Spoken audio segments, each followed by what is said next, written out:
The moment Lila Carter realized her chair was parked beside the trash cans, everything inside her finally lined up. Years of being the afterthought. Years of being the strong one, while her sister was the special one. All of it condensed into one humiliating seat in a service hallway that smelled like bleach and old food. She stood there in a deep blue dress she couldn't afford but bought anyway, because this was supposed to be a big day. Her sister's day. Her family's big moment. In her hands, she held a crystal vase with the names Sienna and Kevin engraved on the front, 3 months of savings, wrapped in a silk bow. Just a few meters away, double doors led into the main reception hall. From inside came music, laughter, and the clink of champagne flutes. Light spilled through the gaps around the doors, golden and warm. Out here, the light was harsh and fluorescent. Staff rushed past with bins and trays, ignoring the lone woman standing by a small side table with a single place card bearing her name. Lila Carter, table, hallway. She stared at it for a long time. It wasn't a mistake. It was a message. This was the night Lila learned that sometimes, family won't just overlook you. They will put you outside the door, then act surprised when you finally walk away. If you're watching this right now, pause for a second. Have you ever felt like the extra in your own family? Like everyone else got a seat at the table, and you got the hallway? Before we dive deeper into Lila's story, make sure you subscribe to Love Between Worlds for more cinematic stories like this. And in the comments, tell us. Where are you watching from? What lesson are you already seeing in this story? Is it about self-respect? Boundaries? Or the cost of being the quiet one? All right. Let's go back to that hallway. The double doors pushed open with a burst of music and perfume. Sienna Carter, bride, favorite daughter, family son, stepped out in a gown that looked like it had its own lighting budget. Layers of ivory tulle, crystals that caught even the bad hallway light, and a smile sharp enough to cut glass. Her bridesmaids flanked her, all in blush silk, all watching Lila like they were waiting for a show. "Lila, you made it," Sienna said, voice sweet but eyes glinting. Lila forced a smile. "Of course I did." She lifted the place card between her fingers. "I think there's been a mistake with the seating." Sienna's smile didn't falter, but the pity in her eyes was rehearsed, too smooth, too practiced. "That's not a mistake," she said. "We just ran out of space at the family tables. You understand, right? Some people are just more important than others." The words landed softly. Almost gently. But Lila felt them like a slap. This wasn't new. It was just louder. For 28 years, she had watched their mother, Elaine, orbit around Sienna. The recitals. The expensive camps. The endless praise. "Sienna is so sensitive, we have to be careful. Sienna needs more attention, she's fragile." And then there was Lila. "You're strong. You'll manage. Always, you'll manage." As if managing were a reward. Out here in the corridor, by the trash cans, Lila finally saw it clearly. She had never been invited to the table. Lila looked down at the vase she was holding, the engraved names, the stupid silk ribbon. Then she looked at her sister. Really looked. She didn't see the golden child anymore. She saw a small, insecure person who needed everyone else to be below her just to feel tall. "You're right," Lila said. Her voice was calm. Too calm. "Some people do matter more than others." Sienna sighed with relief, misreading it. "Exactly. So you understand." "Braces are expensive," her mother whispered. "And Sienna's so sensitive." "You're strong, sweetheart. You understand, don't you?" 16-year-old Lila, acceptance letter to the state university in her hands. "We're already paying for Sienna's private college," her father said. "You'll have to work, get scholarships. You'll manage. You're clever. You'll manage. You'll manage. You'll manage." She had. She'd put herself through school, become an architect, bought her own small apartment, built a life without help. And still, somehow, she was the ungrateful one. The selfish one. Lila typed a message back to her mother. Her fingers didn't shake. "I'm done. Don't contact me again." She hit send.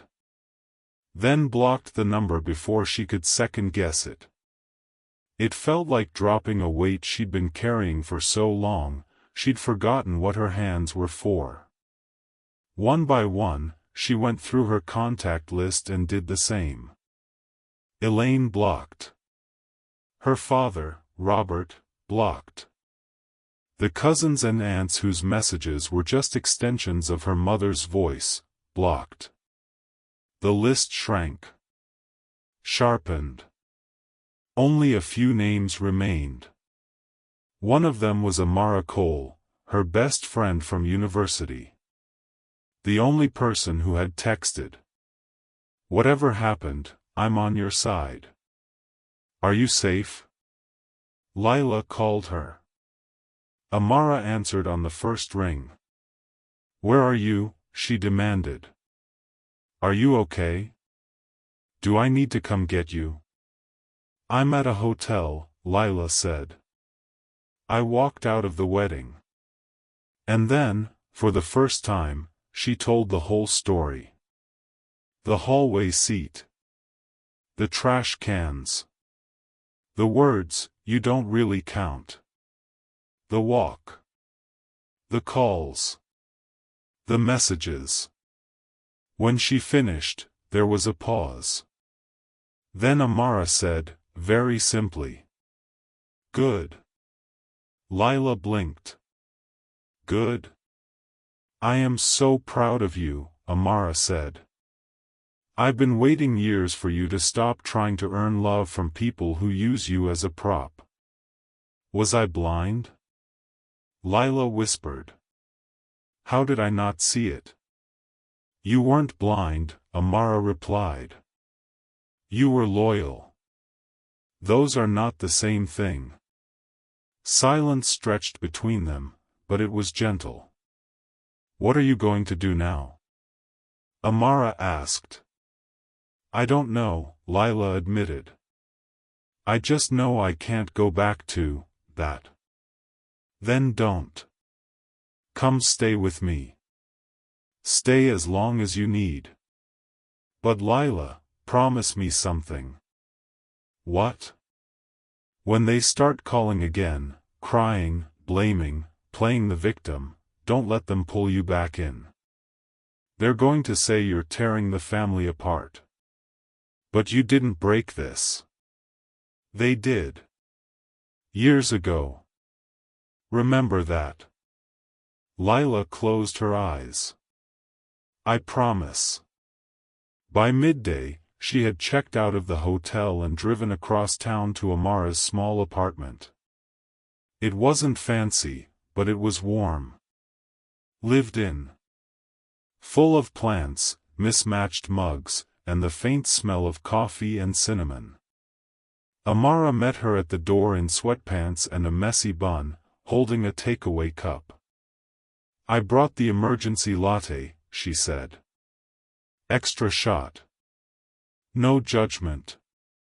Lila laughed. It came out brittle at first, then steadier. They hugged for a long time. The kind of hug that says, I saw you before this. I'll see you after. That afternoon, they sat on the balcony with their legs propped on the railing, watching traffic move below. Lila stared out at the city, at the lives moving on without her. Weddings. Dinners. Families taking pictures they'd post with hashtags about blessed and grateful. I thought I'd feel devastated, she admitted. Like I'd lost everything. You did lose something, Amara said. But maybe it was something that was hurting you. Grief doesn't always mean you lost something good. Lila let that sink in. For 28 years, she'd held on to this fantasy. That one day her mother would turn to her and say, I'm sorry. I was wrong. You mattered, too. That Sienna would hug her and admit, I never deserved all that extra praise. That fantasy died in a hallway beside the trash cans. And as painful as that was, letting it go felt like straightening her spine after years of being told to hunch. I'm going to build something better, Lila said quietly. You already have, Amara replied. The moment you walked out. 3 days passed. Lila didn't check social media. Didn't answer unknown numbers. She slept. 8. I walked with Amara. Watched movies that didn't mention weddings, sisters, or mothers. But stories travel. And weddings, especially weddings with drama, travel fast. Amara's cousin had been at the reception. Over dinner one night, she told them what happened after Lila left. It was chaos, she said, wide-eyed. At first, Sienna tried to pretend everything was fine. But people noticed your empty chair. Someone asked where you were. Then someone else mentioned they saw your place card in the corridor. She took a bite, swallowed. When people realized you were sitting by the trash, it was over. You could feel the mood shift. Guests started whispering, looking at the head table, looking at your parents. It was ugly. Lila's hands tightened around her fork. What did Sienna do? Amara asked. She got defensive, the cousin said. Started saying you were always jealous. That you couldn't stand seeing her happy. That you made a scene. And Kevin? Lila asked softly. The cousin's expression changed. He didn't buy it, she said. He asked her, out loud, in front of people, how she could treat her own sister that way. He said, what kind of person sits their sister out by the trash cans? Lila exhaled slowly. There it was. Someone finally seeing what she'd lived with her whole life. And it wasn't a relative. It was a man who'd just married into the family. Your mom tried to smooth it over, the cousin continued. She said you were overly sensitive and had always been dramatic. But the damage was done. People started leaving. By 9, half the reception was empty. Good, Amara said under her breath. Let them choke on the consequences. That night on the pull-out couch, Lila lay awake staring at the ceiling. The old version of her, the one who tried to fix everything, felt a flicker of guilt. But the woman who had walked out knew the truth. She hadn't ruined anything.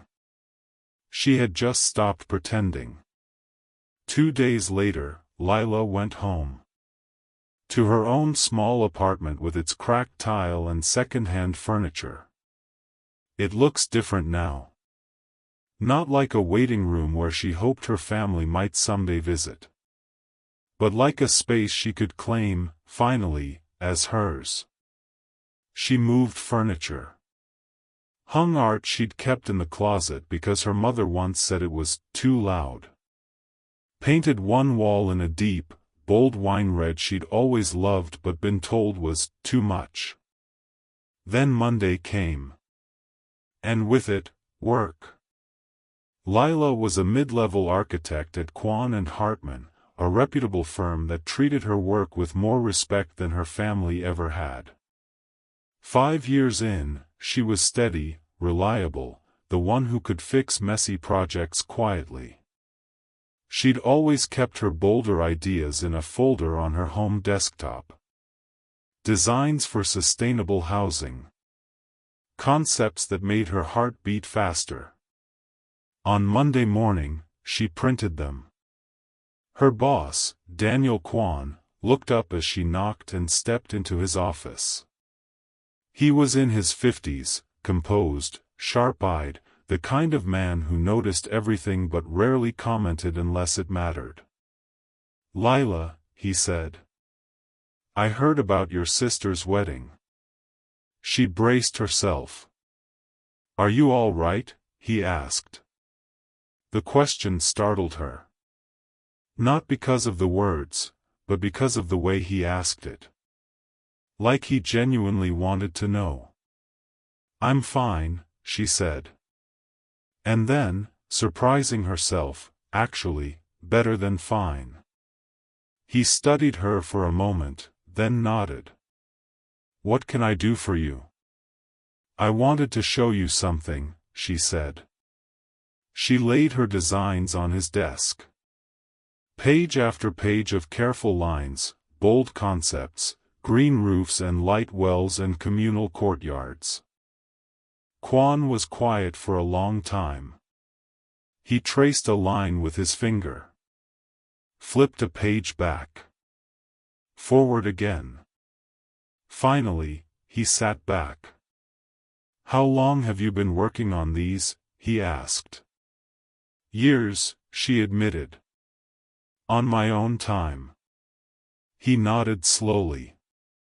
"These are exceptional, Lila. Why haven't I seen this side of your work before?" She considered the honest answer, because I was raised to believe wanting more made me selfish, and chose a simpler version.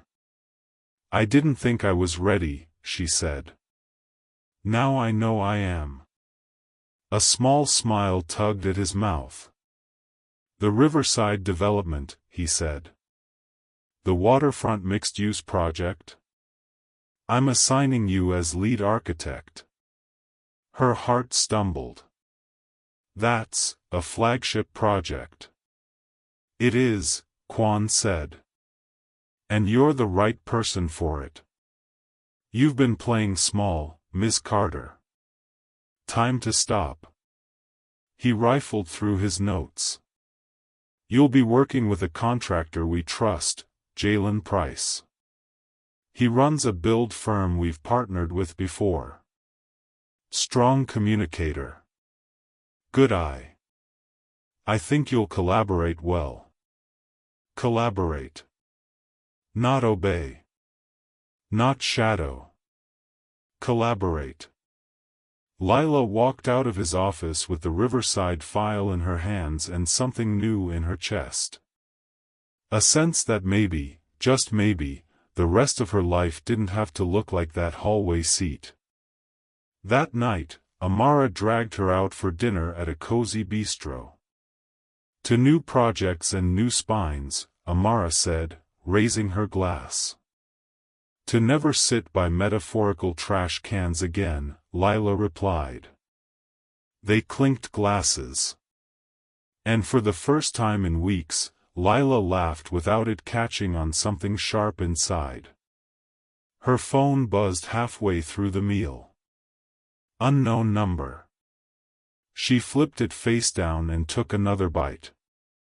It could have been her mother. Her father.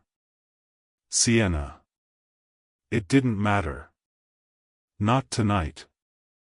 Tonight, she was allowed to exist outside their orbit. The next morning, Lila arrived early at the office, nerves humming under her skin. The meeting with the contractor was set for 9. The conference room smelled like coffee and fresh paper when she walked in. She spread out the preliminary site plans on the table, smoothing the edges with careful fingers. At 8:59, the door opened. A tall man stepped in, carrying a battered leather portfolio and a rolled-up set of drawings under his arm. Dark skin, warm eyes, neat beard, shirt sleeves rolled to his forearms like he actually worked on his own sites instead of just gesturing at them. "Morning," he said, voice smooth and grounded. "You must be Lila Carter." "I'm Jalen Price." He offered his hand. His grip was firm, steady, respectful. "Nice to finally put a face to the name," he added. "Quan's been talking about you. Says you're the one with all the ideas."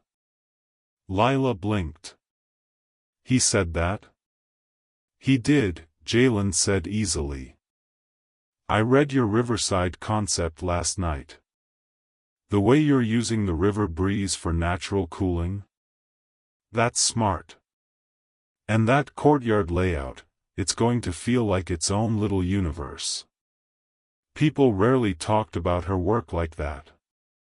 Not specifically. Not with that kind of enthusiasm. "Thank you," she said, surprised to hear how much it meant. "I've wanted to do a project like this for a long time." "Then let's build it right," he said. "Show me what you've got." They spent the next 2 hours walking through the plans. Jalen listened. Really listened. When he had suggestions, he framed them as questions, not corrections. "Have you considered? What if we?" He challenged her, but never dismissed her. By the end of the meeting, they had a shared vision pinned across the table, notes in both their handwriting, arrows and circles and possibilities. "I like working with people who care more about the project than about being right," Jalen said as they gathered the drawings. "Feels like you're one of those." "I like working with people who actually read my plans," Lila replied. He laughed. It was a warm, easy sound that settled under her ribs in a way she didn't quite recognize yet. "Then we're going to get along just fine," he said. Over the next 3 weeks, Riverside became the center of Lila's days. Site visits. Design revisions. Meetings with the city. Late nights tweaking details most people would never consciously notice, but that would make the space feel alive. Jalen was there through all of it. On site in a hard hat one morning, in the office in clean shirts the next. He brought her coffee without asking. Texted photos of the foundation pour like proud baby pictures. When her phone buzzed with yet another blocked call and her jaw tightened, he noticed. "You okay?" he asked one afternoon as they walked the muddy edge of the site, boots caked in earth. "Family stuff," she said. "They keep trying to pull me back in." "You don't want to answer?" "No." He nodded. "Then don't." He didn't pry. Didn't ask for details. But later, as they looked over structural drawings at a nearby cafe, he said quietly, "You know, DNA isn't a hall pass for disrespect." She looked up. "I had an uncle like that," he said. "Everybody said I had to endure him because that's just how he is and family is family." It took me a long time to realize that actually, I get to decide who has access to me. How did it feel when you cut him off? She asked. He smiled faintly. At first, I couldn't breathe.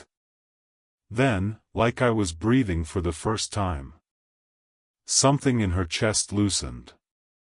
Good, he added. Keep your boundaries. Whoever you're blocking, I'm sure they earned it. For once, she didn't feel like she had to defend herself. She didn't feel dramatic or ungrateful. Just justified. The days blurred into a new kind of rhythm. Morning site walks with Jalen. Afternoon design sessions. Evenings at home, rearranging her life the way she rearranged her furniture, removing what didn't fit, making space for what did. On a warm Friday evening, Jalen suggested they grab dinner after a long day at Riverside. Purely professional, he said with a half-smile.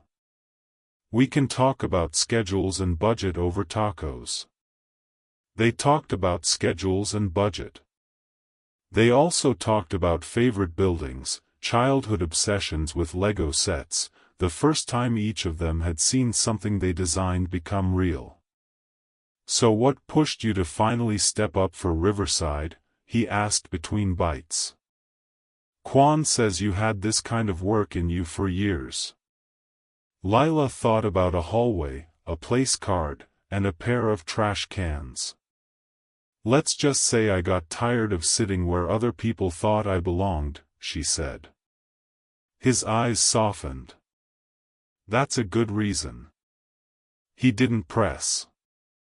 The storm didn't hit right away. For a few days after the wedding, there was silence. Not peace. Not really. Just the tense quiet between lightning and thunder. Lila went through the motions of daily life like someone moving through a house after a fire. Everything is familiar. Nothing is the same. She worked. She slept. She drank too much coffee in mugs that didn't match. And she avoided opening her social media like it was a crime scene. But stories, especially ugly ones, don't need her login to travel. They traveled through cousins' group chats. Through auntie whispers. Through, can you believe what she did? Voice notes.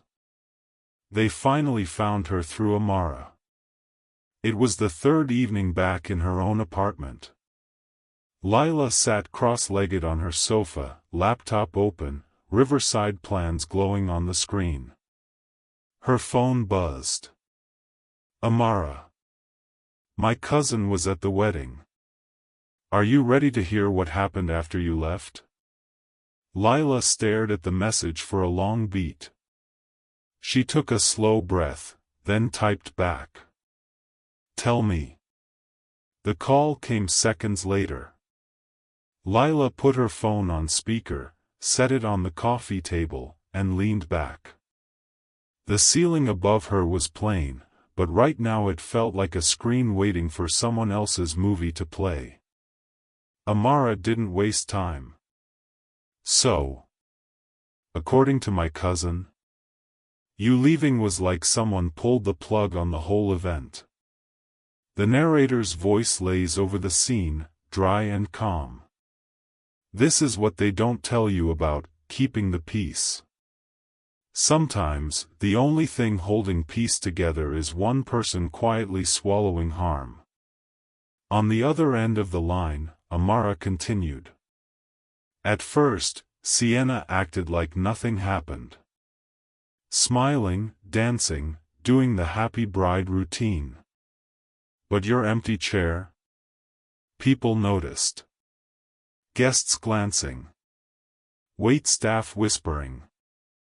Cameras catching angles that showed one missing sister. Apparently, Amara said, someone went looking for you. And they found that place card. Out by the service corridor. By the trash cans.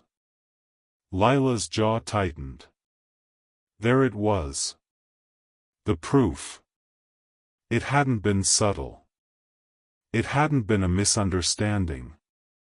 Once that got out, Amara went on. People were disgusted. My cousin said the mood shifted so fast, it was like a different wedding. Folks were asking, why is her own sister sitting out there? And Sienna? Lila asked quietly. She did what people like her always do, Amara said. Got defensive. Said you were being dramatic, that you always wanted attention. That you couldn't stand her happiness. It was almost funny. The one sitting by the trash was the attention seeker. And Kevin? Lila asked. Now Amara hesitated. Yeah, that part's interesting, she said. He wasn't buying it. He apparently called her out.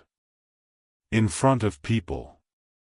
He asked her, Amara's voice comes through, what kind of person treats their sister like that on their wedding day? Guests staring. Elaine stiff, clutching her clutch bag. Sienna's cheeks flushing beneath perfectly applied makeup. Your mom tried to step in, Amara added. Told him you were always too sensitive, that you were probably having one of your moods. That just made it worse. People started leaving. By 9 o'clock, half the room was gone.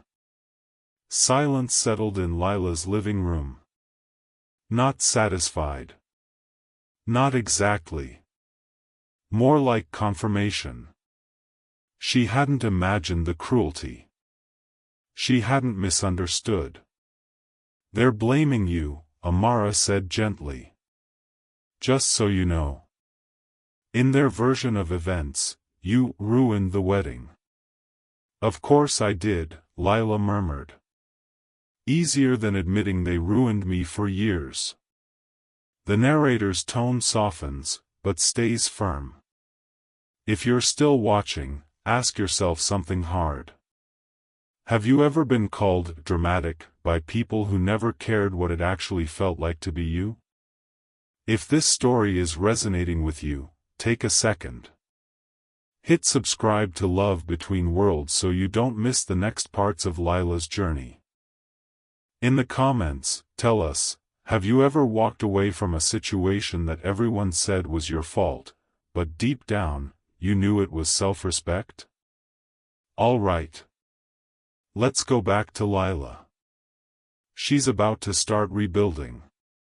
The next morning, Lila drove back to her apartment.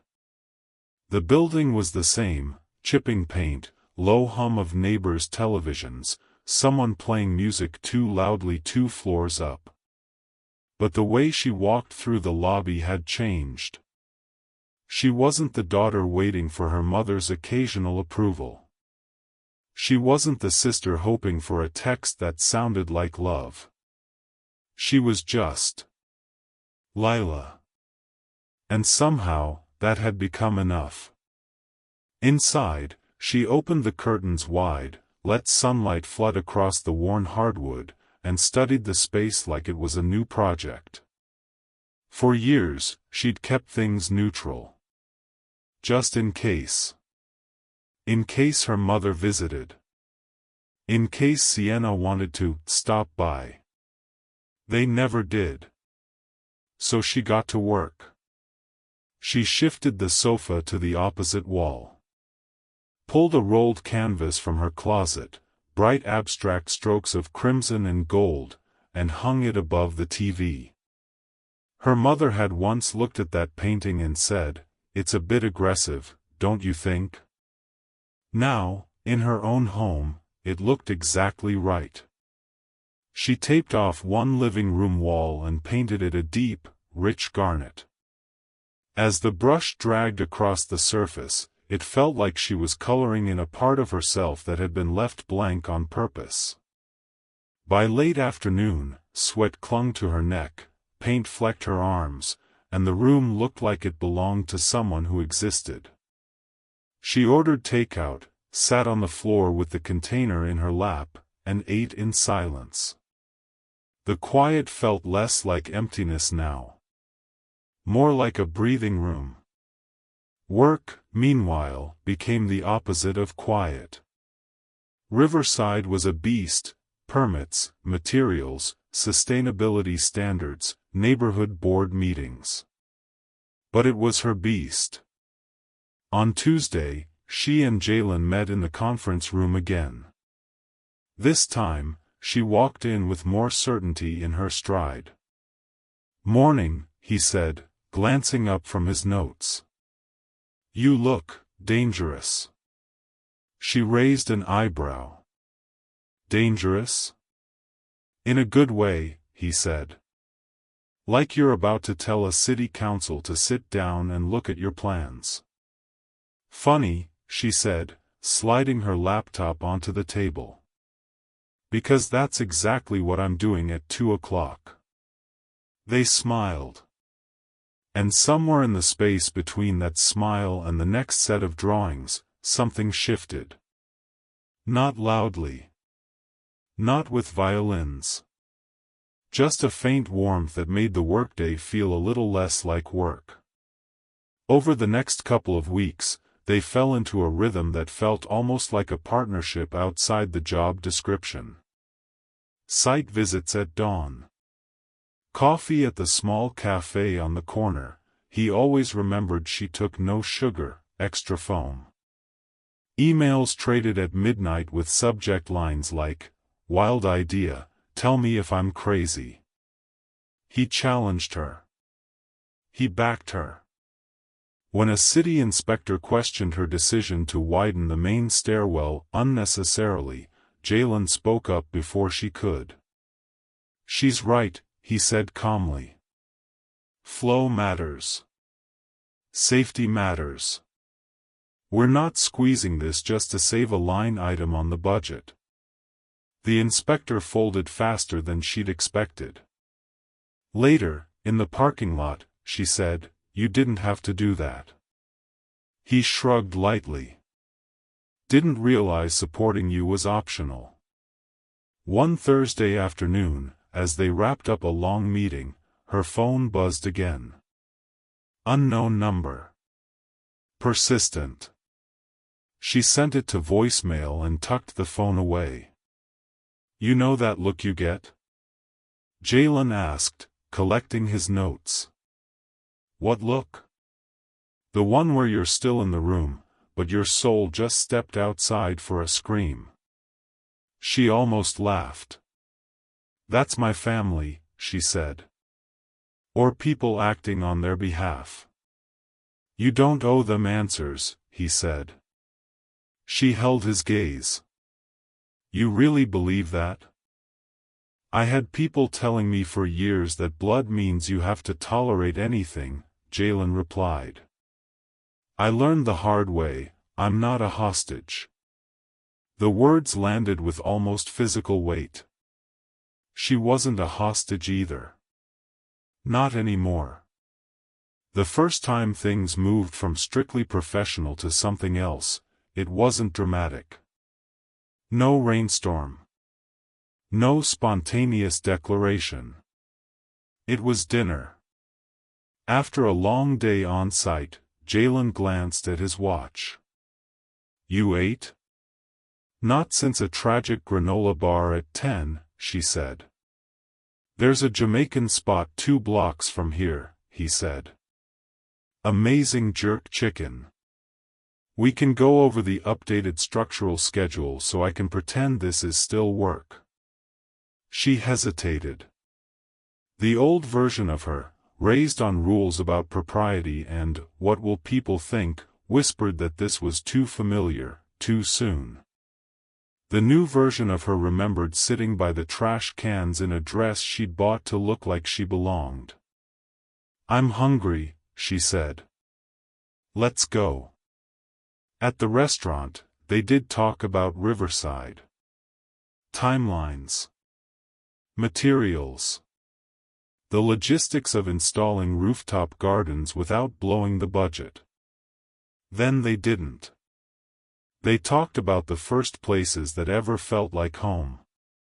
About how he used to build miniature skyscrapers out of cardboard as a kid. About how she'd sketch floor plans of imaginary houses in the margins of her notebooks.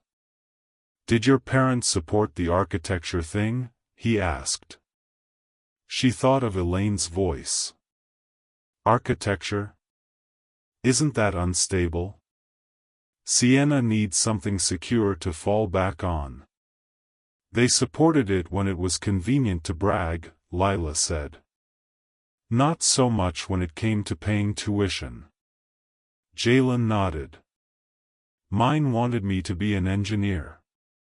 Said builders didn't get respect. I think they're coming around. He took a sip of his drink. Sometimes the people closest to us are the last to see who we really are. Or the first, Lila murmured. They just don't like what they see when it doesn't benefit them. His eyes softened. Then it's good you're building a life where their opinion isn't the main blueprint. The next escalation from her old world came not by text or call, but in person. It was a week later, late evening. Lila was leaving the office, keys in hand, bag on her shoulder, thoughts full of section details and load calculations. She stepped into the parking lot, and froze. Leaning against her car, arms folded, makeup perfect even in the streetlights, was Sienna. Here's the thing about people who are used to you bending. The moment you stand up straight, they call it cruelty. Lila's spine straightened on instinct. You've been ignoring us, Sienna said, pushing off the car like she owned it. Yes, Lila said evenly.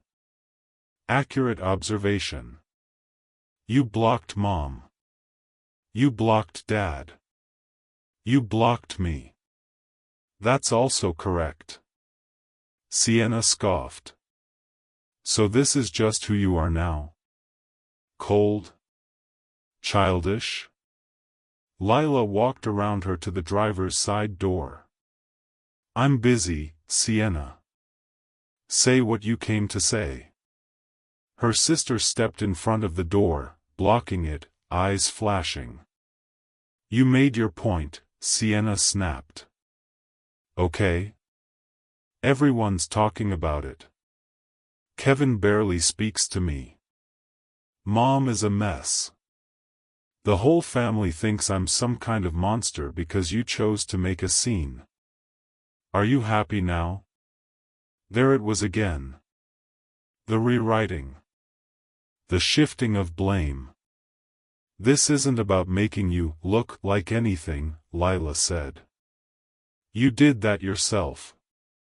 I never said you didn't matter, Sienna insisted. You didn't have to say it, Lila replied quietly. You showed it. At the wedding. At every recital. Every Christmas. Every time you were the priority and I was the backup plan. Sienna's eyes flickered, just for a heartbeat, then narrowed. Look, she said, dropping her voice. Can we just reset? Come to dinner on Sunday. Mom wants to work this out. No. The word came out calm. Solid. Grounded. Sienna blinked, genuinely thrown. You're really going to blow up the family over a chair? Lila looked at her for a long moment. It was never about the chair, she said. It was about years of being exactly where you put me. I'm done. She stepped around Sienna, opened the car door, and got in. Her sister stood there, staring as Lila pulled away. For the first time in their lives, it was Sienna left behind. 2 mornings later, the knock came. Lila stood in the hallway, juggling grocery bags, keys, and the faint hope that whoever was on the other side of the door was a neighbor who'd misplaced their mail. She opened it. It wasn't a neighbor. It was Elaine. And Sienna. Her mother's lips pressed in a thin line. Her sister's eyes were already wet with curated tears. "We need to talk," Elaine said. "No," Lila said. "You need to leave." Her mother flinched, as if physically struck. "Excuse me?" "This is my home," Lila said, calm but firm. "You don't get to appear uninvited and demand conversations." "Just let us in," Sienna said quickly. 5 minutes. "We can't solve this in a hallway." "We're not solving this," Lila replied. "That's the part you're refusing to understand." Elaine's eyes hardened. "I don't know what's gotten into you," she said. "But this attitude is unacceptable. I didn't raise you to be cruel." Lila almost laughed. "What you raised me to be," she said slowly, "was quiet. Grateful for scraps. Apologetic for existing. I'm not doing that anymore." "That is not fair," Elaine snapped. "We did everything for you girls." "For Sienna," Lila corrected. "You did everything for Sienna. You chose her school over mine. Her lessons over mine. Her comfort over my needs. You sat me next to the trash on her wedding day and didn't see a problem." "That was a misunderstanding," Elaine insisted. "No," Lila said. "It was a confession." Sienna stepped forward. "We came here to apologize," she said, voice trembling just enough. "You can't even acknowledge that?" "You're not apologizing because you're sorry," Lila replied. "You're apologizing because there were consequences. Because people saw what you did. Because your perfect image cracked." Sienna's jaw tightened. "You think you're so much better than us now," she hissed. "No," Lila said. "I think I'm finally treating myself as equal." "That's what scares you." Elaine drew herself up. "You cannot cut us out, Lila. We are your family." "Family," Lila said softly, "is supposed to feel like support, not suffocation. Right now, you're just people I'm related to." She shifted the grocery bags in her hands. "If you need to say something," she added, "send a letter. I'll decide if I want to read it." And then, because this was her door, her threshold, her life, she stepped back inside and closed it. The lock sliding into place sounded like punctuation. The narrator's voice returns, quiet but unflinching. "Sometimes the bravest thing you can do is nothing. Not opening the door. Not answering the call. Not explaining yourself to people committed to misunderstanding you. If you've ever had to set a boundary like that, drop a brick emoji in the comments to mark it. You're building something, too." The pressure campaign began the next week. A cousin she barely knew called to inform her she was tearing the family apart. An aunt sent a long email about forgiveness, heavy on scripture, light on accountability. Her father left a voicemail saying she was being selfish and needed to think about how this is affecting everyone else. She blocked them one by one. Her thumb didn't tremble. Her stomach didn't twist. The only call she hesitated over came from a name she hadn't seen in a while. Grandma June. she answered. Her grandmother's voice crackled through, old but strong. I hear there's drama, June said. That's one word for it, Lila replied. Your mother says you're refusing to speak to them, June said. Is that true? Yes. A pause. Good, June said. Lila nearly dropped the phone. Good. I've been waiting 20 years for someone to stand up to your mother, June said. She's been treating you like the practice child and your sister like the main event since you were born. I tried talking to her about it once when you were little. She told me I didn't understand parenting these days. So I shut up. Lila sat down slowly on the edge of her sofa. You saw it, she whispered. Of course I saw it, June said. I saw you sitting quietly at every holiday while everyone fussed over Sienna's latest achievement. I saw how they talked to you, like you were staff, not family. I just didn't know how badly it would turn out. Why didn't you say anything? There was a long silence. Then June sighed. Cowardice, she said. Habit. Maybe I was afraid of losing my place, too. I'm sorry for that, girl. Truly. Tears burned at the back of Lila's eyes. Thank you, she said quietly.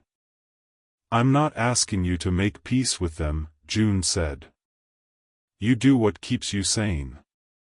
But if you ever want to talk, properly talk, you can call me. No lectures. No guilt. Just listening.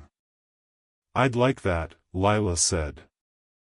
I always thought you'd be the one to break the pattern, June added. Didn't think it would take a wedding and a trash can to do it, but here we are. They both laughed. It was small, but real. Meanwhile, Riverside rose. Concrete poured. Steel went up. The vague shapes on Lila's screen turned into the bones of a building you could touch. One afternoon, as she and Jalen walked the site, the skeleton of the first block cast long shadows across the dirt. You know, Jalen said, hands in his pockets, you're different than when we started this. In a bad way? In a, you know you belong here now way, he said. When we first met, you apologized for every bold idea. Now you just explain it. I got tired of apologizing for existing, she said. He nodded. Good. Don't go back. They reached the edge of the future courtyard, where she'd planned a small grove of trees and benches facing the river. Can you see it? She asked, gesturing. People sitting here at sunset? Kids running through those paths? He looked, really looked. I can see it, he said. And I can see your name on a plaque out front. She snorted. Let's survive the inspection process first. He smiled. We will. He said it like a promise, not a guess. The closer she grew to the life she was building, the clearer it became what had been missing all along. Not just respect. Not just support. But being known. Not as the strong one or the one who'll manage, but as a full person with needs, fears, and bright, impossible dreams. One Sunday, Jalen's text came in.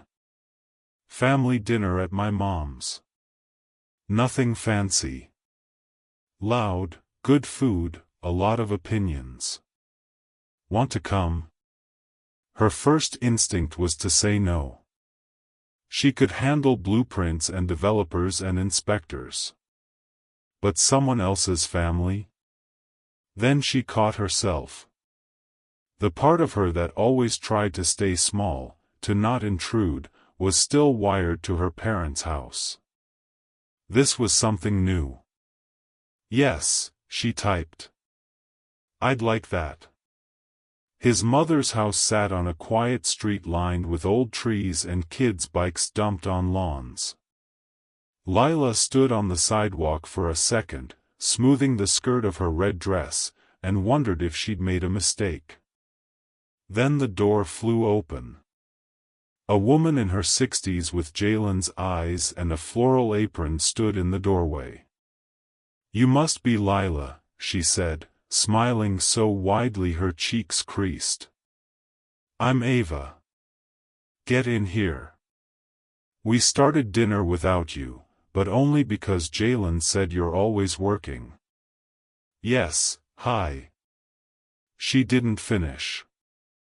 Ava had already pulled her into a hug that smelled like seasoning and laundry powder. Inside, chaos. The good kind. Two girls chased each other through the hallway. Someone shouted from the kitchen about burning something. Laughter rolled in waves from the dining room. Jalen appeared at her side, eyebrows raised. "You okay?" "This is a lot," she said. "In a bad way?" She looked around. At the photos lining the walls. At the slightly crooked painting in the hall. At the pair of shoes kicked off by the door. "In a good way," she said. Dinner was served family style. Dishes in the middle of the table, hands reaching, stories overlapping. They asked about her work, not as a lead-in to talk about themselves, but because they wanted to know. They teased Jalen mercilessly about childhood mishaps and bad haircuts. He rolled his eyes, but he was smiling the whole time. At one point, his sister said, "Our mom still can't accept that he's not 10 anymore. She keeps trying to pack snacks for his construction sites." Ava swatted her with a dish towel. "You don't stop worrying just because they got taller." The line landed in Lila's chest like a stone dropped into deep water. Her own mother had stopped worrying about her the moment Sienna needed something more dramatic. After dinner, Ava pulled Lila into the kitchen under the pretense of needing help with dishes. As they rinsed plates and passed them along, Ava said casually, "He likes you, you know." Lila nearly dropped a plate. "Jalen?" "No, the mailman," Ava deadpanned. Then she smiled. "Of course Jalen.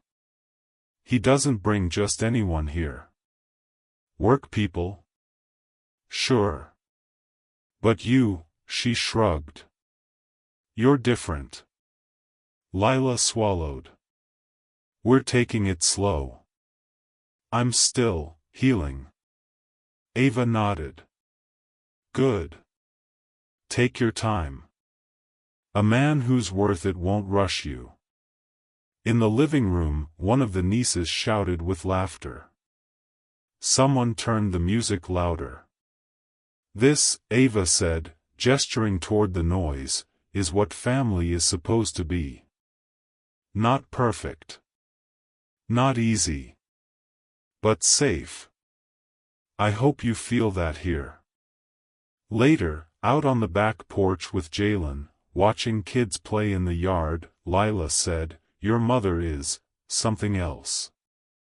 She likes you," he said. "Meaning if I mess this up, I'll never hear the end of it." She smiled. "Good incentive not to mess it up, then."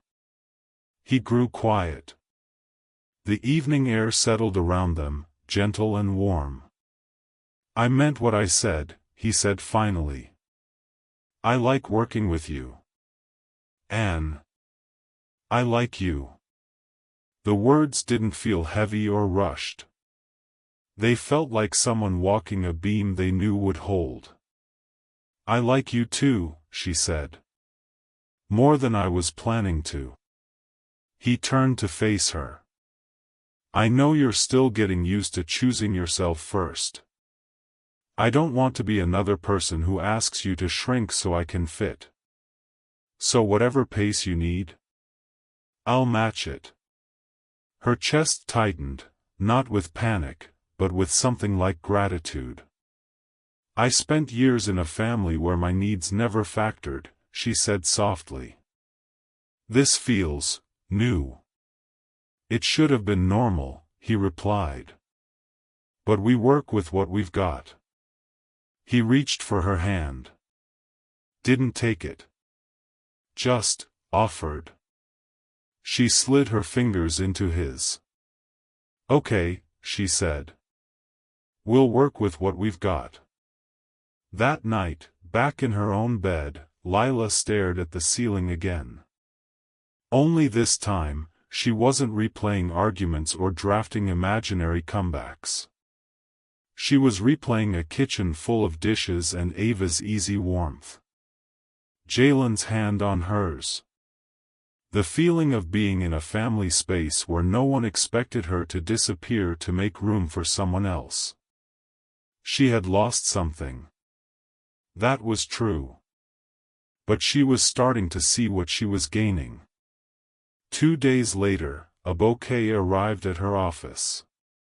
Huge. Over the top. White lilies, pink roses, and a glittered card.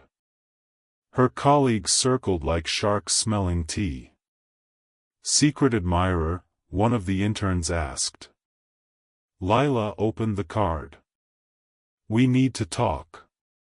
Please call me. Love, Mom. The room blurred for a second. Then sharpened. She carried the flowers to the break room, set them beside the sink, and walked away. By the end of the day, half the bouquet was gone, single stems carried off to brighten other desks. It felt fitting. Her mother's gesture, just like her love, looked full from a distance. Shared around, it revealed how little there actually was. That evening, as she walked to her car, she checked her phone and saw a missed call from Jalen. She called back. Survived the Lily attack? He asked when he picked up. How did you know? Amara sent me a picture, he said. She labeled it, Manipulation, Floral Edition. Lila laughed, the tension in her shoulders easing. They're trying every door, she said. Calls. Flowers. Pretend apologies. My cousin emailed me an essay about forgiveness yesterday.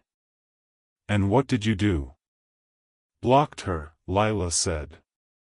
Good, he replied. People who benefit from your lack of boundaries will always think boundaries are cruel. She leaned against her car, watching the sky darken. Sometimes I wonder if I'm overreacting, she admitted. If I'm being too hard. Have you hurt them? He asked. No. I've just stopped letting them hurt me. Then you're not overreacting, he said. You're adjusting. Later that week, they met at a small gallery opening downtown. One of Jalen's friends was exhibiting photographs of families in their homes, messy, honest, unfiltered. They walked slowly under warm lights, stopping at frames that caught something real, a mother dozing on a couch while a toddler climbed her, grandparents laughing in a cluttered kitchen, a teenager rolling their eyes while still leaning into their father's side. These are, Lila searched for the word. Complicated. Like real life, Jalen said. She stood in front of a photo of 3 sisters on a worn-out sofa. One had her head in the other's lap. The third held a bowl of popcorn, mid-throw at the photographer. Do you miss them? Jalen asked quietly. The people they actually are? She asked. No. The fantasy I carried around for years? Sometimes. What fantasy? That one day my mother would look at me and see me, she said. Not as a background character. Not as the strong one who doesn't need anything. Just, her daughter. He didn't say, maybe she will someday. He didn't say, give it time. He said, I'm sorry you didn't get that. You deserved it. It was such a simple sentence. But it landed where apology and pleading had never reached. The part of her that believed maybe she had been too much, too dramatic, too demanding. Thank you, she said. They left the gallery and ended up at a small ramen place. Steam rose between them as they talked about nothing and everything. On the walk back to her car, under street lamps and a sky that hadn't decided whether to rain, Jalen slowed. I'm going to say something, and you can ignore it if you're not ready, he said. Okay, she said, heart starting to pound. I like you, he said simply. Not just as someone I work well with. As someone I want in my life. For real. She could have deflected. She could have asked for time. Instead, she heard herself say, I like you too. More than I planned to. He smiled, relief flickering across his face. I'm going to kiss you now, he said, if that's okay. That's okay, she said. The kiss wasn't cinematic in the obvious way. No violins. No slow pan. But it was steady. Respectful. Sure. He kissed her like someone who understood she was not a prize to win, but a person choosing to be there. When they broke apart, he rested his forehead against hers for a heartbeat. We'll go slow, he murmured. We go at my pace, she corrected softly. He smiled. Exactly. That night, Lila fell asleep not thinking about trash cans or table placements. She thought about riverfront buildings rising from dirt and steel. About a woman in her 30s who'd finally stopped apologizing. About a man who was willing to match her pace instead of drag her forward. Her family was still out there, plotting, recounting, rewriting. But for the first time in her life, her story wasn't being told at their table. It was being written in her own handwriting. And she was just getting started. There is a moment in every rebuilding story, the moment you realize this isn't temporary healing. This is your life-changing shape entirely. For Lila, that moment didn't arrive with fireworks. It came quietly. In the soft hours before dawn, when the city was still asleep, she reviewed Riverside's newest progress report in her dim kitchen. The report read exactly as she expected. Ahead of schedule. Below projected waste output.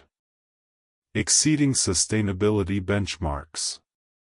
But the feeling in her chest, that quiet certainty, was new. She'd done this. Her work. Her vision. Her leadership. And the city was beginning to notice. By the end of that week, her boss, Marcellus Rhodes, called her into his glass-walled office. He was a precise man, shirt cuffs always crisp, glasses always smudge-free, voice measured enough to make every word feel important. He waved her inside without looking up from the document he was annotating. Close the door, Bennett. She obeyed, palms suddenly warm. He set his pen down, pushed the file toward her, and said simply, "You're ready." She didn't move. Didn't speak. Just watched him, the way one watches something fragile in case it breaks. You've earned this, he continued, tapping the file with 2 fingers. The Riverside presentation, the media coverage, your solutions during last month's zoning dispute, your work has reached a level I cannot ignore. He leaned back. Folded his arms. We're offering you a junior partnership. The words entered the room like a slow inhale. Lila felt them settle, heavy and warm and unexpected. Junior partner. At 32. A place at the table her family had spent her whole life insisting she wasn't worthy of. She spoke carefully, almost afraid the sound would shatter the moment. I don't know what to say. Say yes, Rhodes replied. And then say you'll keep working exactly the way you've been working. She nodded once, a controlled movement. Yes. Rhodes smiled, the rare, real kind that softened the angles of his face. Congratulations, Bennett. You've earned your name on this door. Some victories don't feel like triumph. Some feel like oxygen, like finally breathing without someone else's permission. That evening, Jalen insisted on taking her to dinner. He'd barely let her finish the sentence over the phone before he said, I'm coming to get you. He showed up wearing a blue suit that fit him like it was tailored, standing in her doorway with a grin she hadn't seen before, half pride, half disbelief. When she stepped out, he looked at her bracelet, the one he'd given her, glinting around her wrist. You wore it, he said. Of course I did. He offered his arm. She took it. It felt natural. At the restaurant, warm lighting, soft jazz, tables spaced far apart, he lifted his glass. To the woman who went from sitting in a hallway at a wedding, to becoming a partner at the most respected firm in the district. There was no pity in his gaze. No surprise. Just certainty. You earned it, Lila. The clink of their glasses punctuated more than a toast. It marked the first moment she allowed herself to feel proud. Not quietly. Not in secret. Proud. But success doesn't come without noise. The next morning, her interview with Urban Architecture Weekly went live. Her inbox exploded. Her phone vibrated non-stop. Her LinkedIn became a battlefield of congratulations from people she hadn't spoken to since college. And buried among them, messages from unknown numbers. She knew before opening them who they were. The first. We're proud of you. Please call us Mom and Dad. Another. Saw your interview. Can we talk? Sienna. A third from a cousin she hadn't heard from in months. Your family is hurting. Be the bigger person. People who refuse to applaud your beginnings will always want front row seats when you arrive somewhere impressive. She placed her phone face down. Blocked the numbers. Went back to work.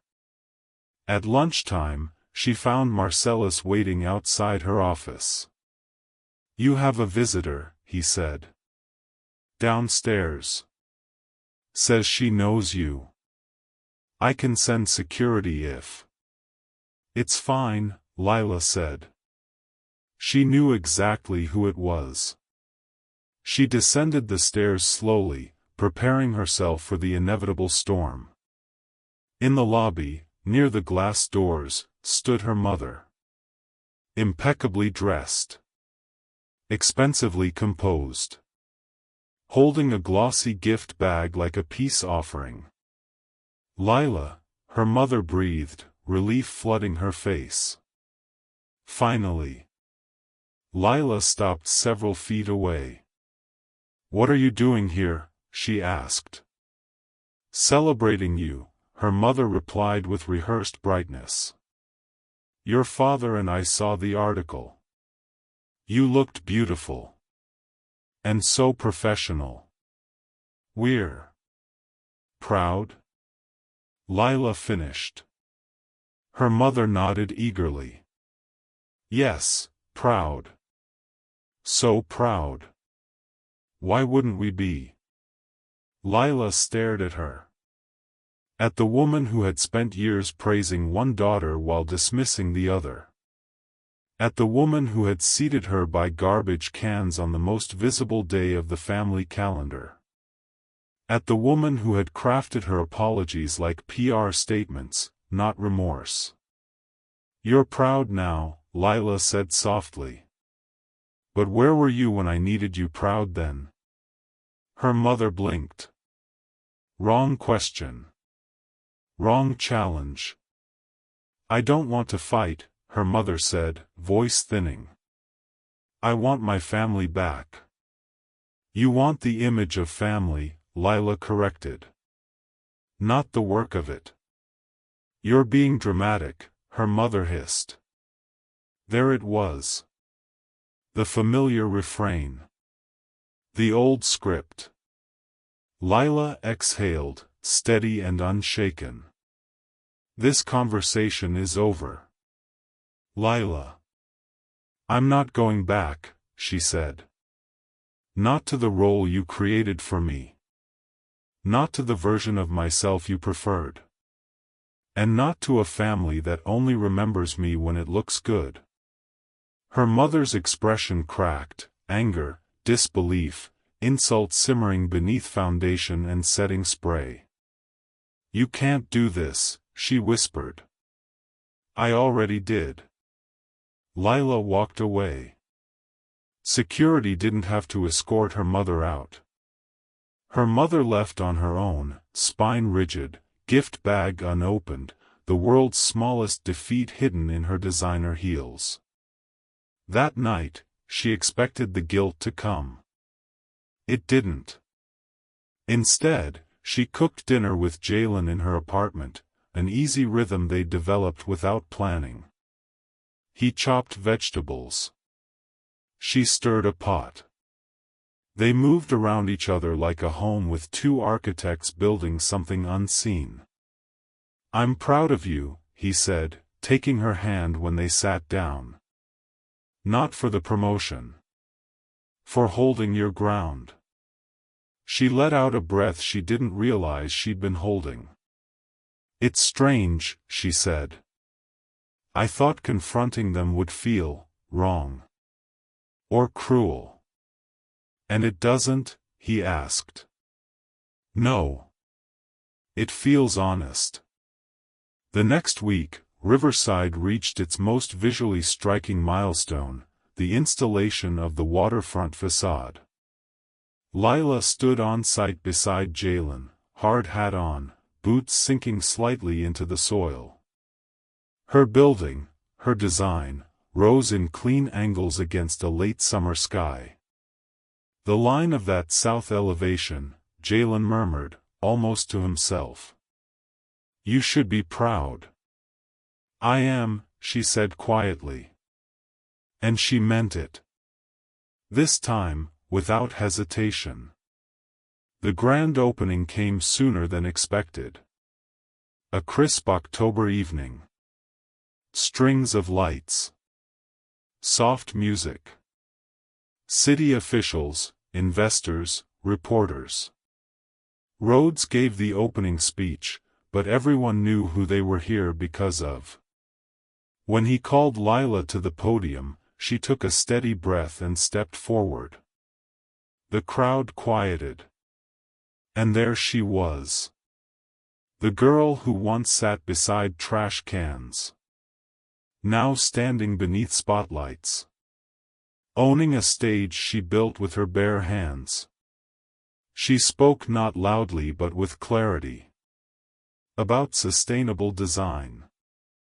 About community. About giving the city something that made life kinder. When she finished, the applause rose like a wave. She scanned the sea of faces. And found one that mattered. Jalen, hands clasped, eyes full of something she didn't need to name. Pride. Adoration. Something deeper. Something real. After the ceremony, a woman approached her wearing a navy pantsuit and a confident stride. "Ms. Bennett? I'm Verity Caldwell," she said. "I run Caldwell Community Innovations. I'd like to offer you something ambitious." Lila tilted her head. "I'm listening." "We're funding 5 community centers across the state," Verity said. "Modern, sustainable, accessible designs. And after seeing Riverside, I want you as the lead architect. 5 buildings. 5 opportunities. 5 chances to reshape communities. Send me the details," Lila said. "I'm very interested." Verity smiled. "Good. I suspected you would be." The next day, Lila received a letter in the mail. She recognized the handwriting instantly. Her mother. She slid it open. 3 pages. Single-spaced. Emotional acrobatics in written form. Guilt. Blame. Revisionist history. Desperate promises. She read exactly 1 paragraph. Then fed the entire letter through her shredder.